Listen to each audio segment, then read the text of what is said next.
tere, kaunis kuulaja, sa kuulad Žanda kanaldust.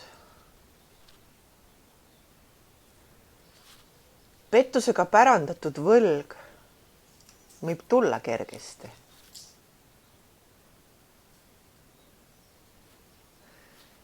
Me võime proovida kõrvale hiilida kohustusest, mida oleme võtnud ükskord enda õlgadele kanda, millele oleme ütelnud jah sõna või mida suursugusest tundest või tähtis olemisest oma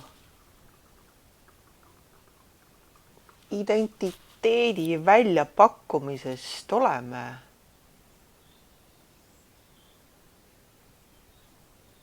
ette visanud.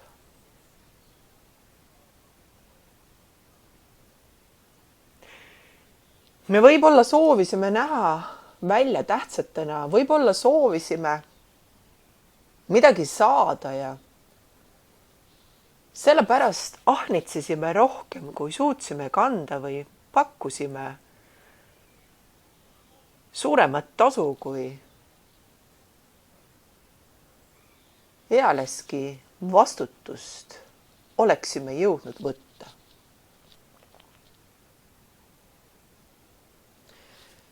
Universum koosneb kahest kaalukausist. Sinnamaani, kuni elatakse duaalses maailmas, on pidevalt mõõtmises kaks kaalukaussi. Andmine, võtmine. Duaalse maailmaga ühele poole saamisel astume sellest uksest välja ja meist saavad tasakaalukad andjad ja võtjad. Kuid selle juhtumiseni mõõdame kord ühte kaussi, siis teist kaussi, et saada mõlemast poolest isu täis. Nii juhtub, et mõnikord me oleme ahned võtjad ja teinekord pakume üle.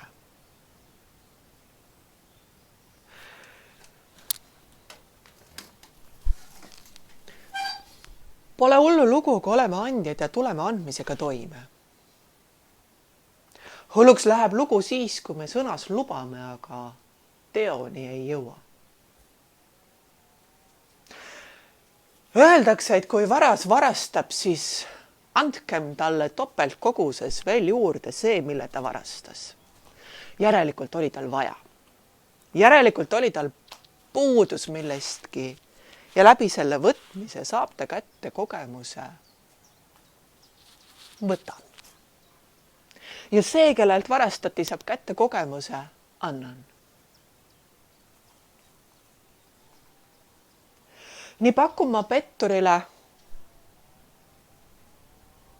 selle, mida ta suure suuga või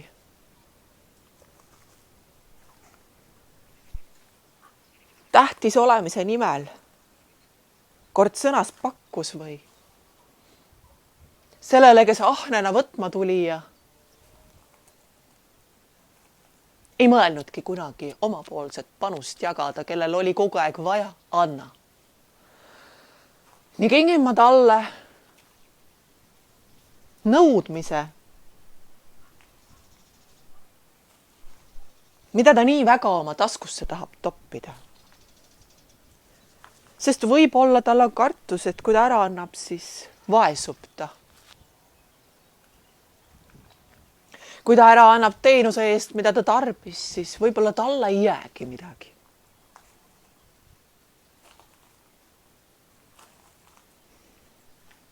Võib-olla suure suuga pakkuja sai aru, et olenemata sellest, kas ta pakub seda suursugust kingitust, mida ta lubas nii suurejooneliselt anda, ei saada seda, mida kord tahtis endale pidada.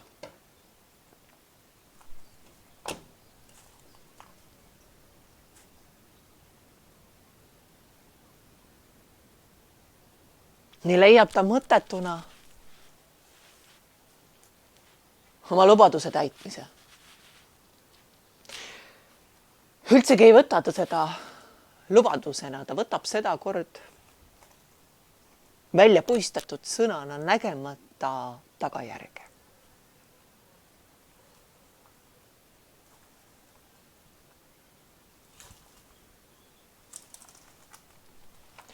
Mateeria poolele kinni jäänutena on meil keeruline mõista vaimset ehk nähtamatut poolt, südame poolt.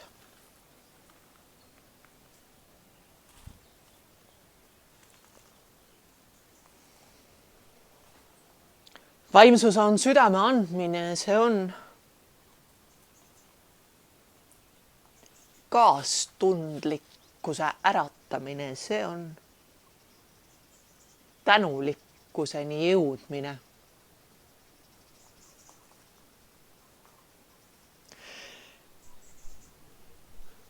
See, kellelt varastati, kes on jõudnud tänulikkuse puudutuseni, tal on kerge vargale juurde pakkida. Ütelda talle, võta, mine. Sul on praegu vaja. Ühel päeval, kui sa oled võtmisest isu täis saanud, siis on sinu kord anda, aga luba, praegu olen mina sulle andja. Andja teab seda, et mida enam ta annab, seda kiiremini ta kaalukausi mängust välja saab. Ta ei pea ennast tagasi piirama, kui ta on südamest andnud, kui ta on andnud tingimusega. Ma annan sulle siis sel juhul, kui sa mulle. See on manipulatsioon. See on karmaatiline mäng, mis kutsub ülesse varastatu ja varga suhte. Kui mu süda on avanenud ja ma annan sellepärast, et see annab mulle hea tunde. Ma ei otsi tähtsama olemist, ma ei otsi vähem olemist, ma ei otsi positsiooni. Ma olen sellest täiesti vaba, ma annan sellepärast, et see lööb mu südame helisema ja ühegi ootuseta ma vabanen. Ma vabanen tollest karvamängust, kui olin mina võtja. Ma tasandan ehk tasakaalustan energiaid.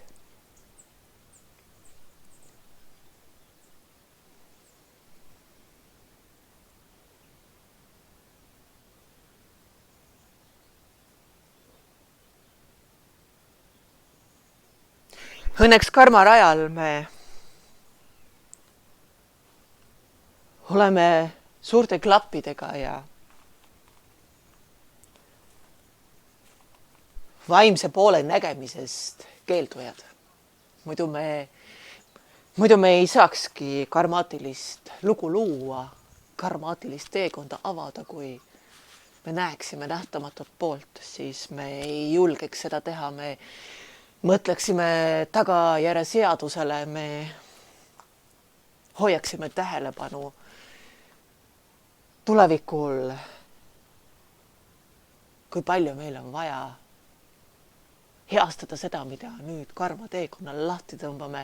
Karmateeline on vabastatud tagajärje seadusest, on vabastatud tuleviku nägemisest, on vabastatud tulevikule mõtlemisest, ta elab minevikus. Ta elab mateeria küüsis. Ta on kvantiteedi tagaaja, kelle õnnestumine sõltub kogusest. Kui tal on piisav kogus ette näidata, kui tal on piisav kogus kokku ahnitsetud, siis ta tunneb ennast piisavana. Siis ta tunneb ennast hästi. Ent iga korraga koguse ahnitsemine peab suurenema, sest on ta omamoodi sõltlane, kes parema tunde saamiseks või samaväärse tunde uuesti kogemiseks peab igal uuel korral tõmbama endasse rohkem, ahnitsema rohkem. Ta muutub ühel hetkel osavaks mängijaks, peeneks mänguriks, kes naudib mängu ilu. Ta naudib pettust, ta naudib seda, kuidas ta suudab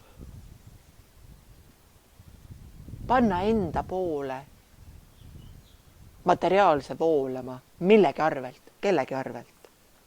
Ta on uhke selle üle.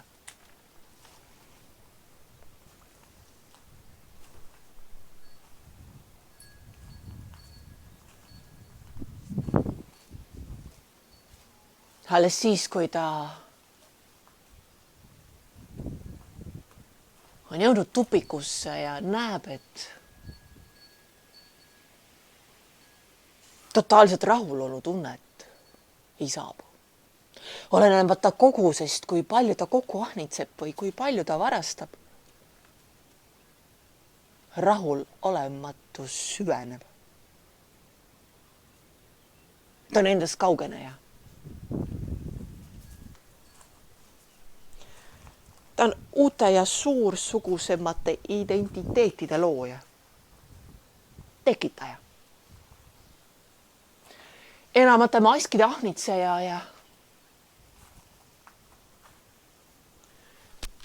suuremate kogusteni küündija.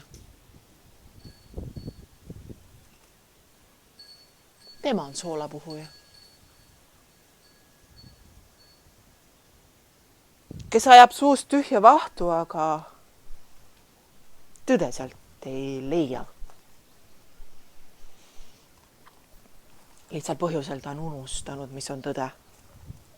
Ta on unustanud, kes ta on, kust ta tuli või miks ta tuli. Ahnus on viinud ta nii tugevatesse kütkeisse, et ainsam, mida ta saab mäletada, on see, et kogust tuleb suurendada. Tuleb rohkem saada. Ta ei küsi, ta võtab. Tema nägemusel on küsimine nõrkadele ja seda ta endale lubada ei saa, sest tal on vaja tõestada, et ta on väliselt tugev. Seesmiselt on ta purunenud kui mosaiikklaas, mis on põrandale plärtsatanud.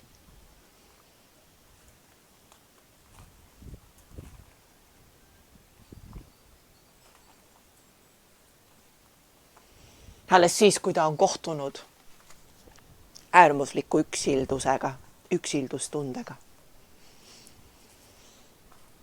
Teda võib ümbritseda suur kogus rahvast, nii nimetatud sõpru või tuttavaid.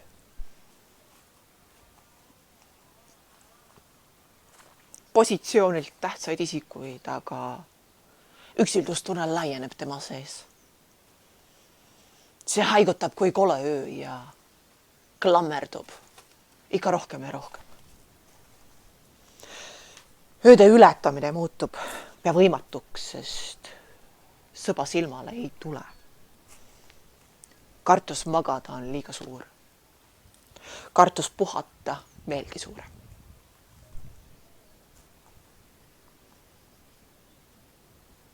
Ta laskub mängu, kus ta ütleb, et talle piisab mõnest ööunetunnist. Tal on vaja õigustada oma pettumust, ebaõnnestumist, kütkeisse klammerdumist. Ta on ise endale vee peale tõmbaja. Aga ta ei saa seda tunnistada, sest kui ta tunnistaks mõnda viga enda küljest, ta on ju täiuslik. Nii vähemalt on ennast esitlenud ümbritsevale, teistele. Ta on teinud suuri sõnu, ta on näidanud üles, kui ideaalne ta on, kuidas ta kõigega toime tuleb ja ümberringi inimesed on temaga halvad, pahad. Ja tal ongi õigus saada, tal ongi sellist lugu vaja luua, sest muidu ta ei julgeks võtta. Tal on vaja endale seesmist tõestust, et kõik, mis ta võttis õigusega. See oligi algusest peale talle kuulunud, lihtsalt universum oli selle paigutanud valesse kohta, aga nüüd oli tema see õige kohtumõistja, kes kaalukausi pani õigesse positsiooni. Tema on positsiooni määraja, kes kuulub, kes ei kuulu. Et varem või hiljem tuleb võlg tasuda universaalses pildis.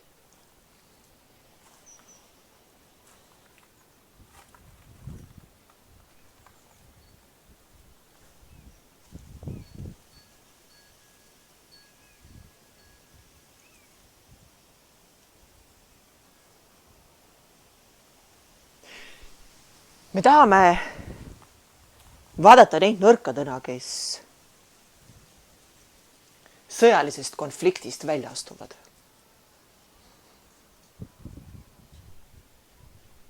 kes annavad vabaks kohtukakluse või kes tulevad tülitsemisest välja. Nad annavad vabaks neile varem kuulunud osa, kokkuleppelise osa, mis juba ammu aega tagasi tehti, võla.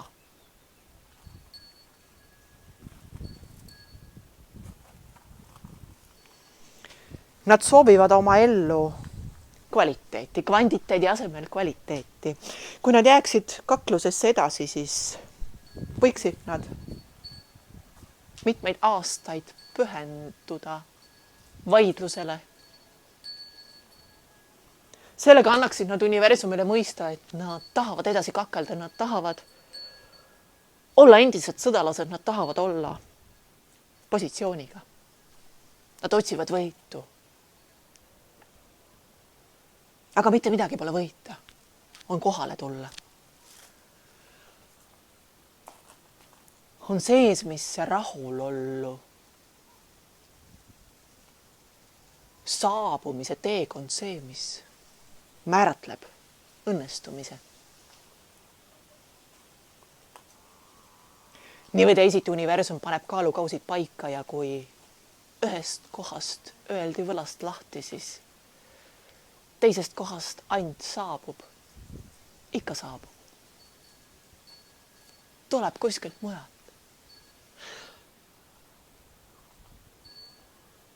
Aga see, kes laseb võla üle, kes laseb oma panuse, mida ta pidi andma, pettusega üle. Ta tunneb ennast algul võitjana, ta tunneb rahakoguse või mõne muu ressursi koguse võrra rikkamana. Aga ta ei tea, mis teda ees ootab veel. Mateeriasse täkerdununa ta ei suuda vaadata nii kaugele, ta ahnitseb eilset võitu. Seda kohtuhaamrit, mis eile lauale klõpsas ja ütles, et tema võitis. Tema võitis kohtuistungi, tema võitis. Temal on õigus. Ent universum nihutab tolle õiguse kandja õiglasesse andmisse ja võtab temalt hoopiski ootamatust kohast. Aitäh, kaunis kuulaja, sa kuulasid Chanda kanaldust. Ole hoitud, ole kaitstud, ole armastatud. Sa oled mulle oluline.